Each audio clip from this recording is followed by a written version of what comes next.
overraskelse. Overraskelse? Men jeg sendte dig et telegram for en måned siden. Et hvad? Mitch er min bedste ven fra Willows, Wisconsin.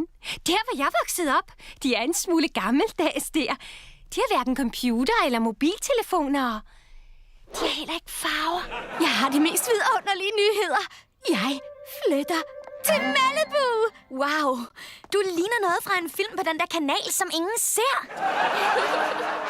Kunne I også høre det? Piger, det her er Mitch. Hvad så der? Hej. Goddag. Vi glider. Vi skal hen på skateboardbanen. Stacy vil vise mig, hvordan man laver en ollie. Så er vi dem, der har rykket. Kunne du forstå, hvad de sagde? Vil du have noget at spise?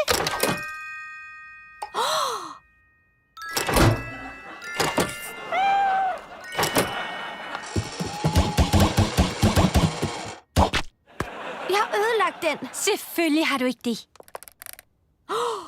Kan du bevæge alle dine led? Og jeg kan kun gøre det her.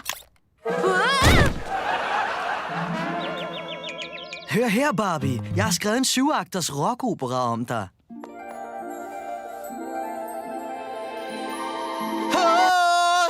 Skal vi køre den lidt senere? Jeg har en veninde på besøg. Ryan. Mitch. Hej. Jeg kan mægtig godt lide dit kluns. Ja, i lige måde, makker. Jeg kommer tilbage, når fortidslevnet er... fortid. La la la. Vent, jeg fik lige en lys idé. Vil du ikke give mig en ny stil?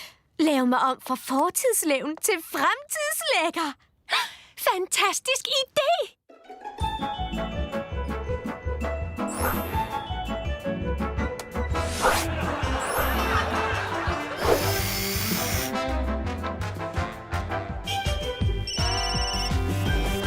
Hallo?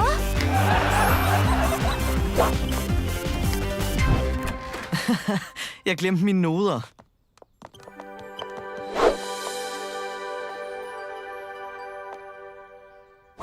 Wow, match. Jeg hedder Mitch.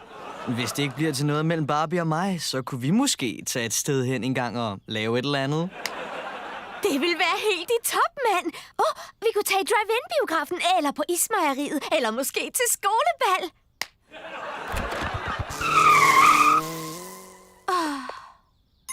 Hey, lad os tage til stranden og surfe. Jeg henter solcremen. Og mit surfbræt. Lad os komme afsted. Hun skal nok falde rigtig godt til her.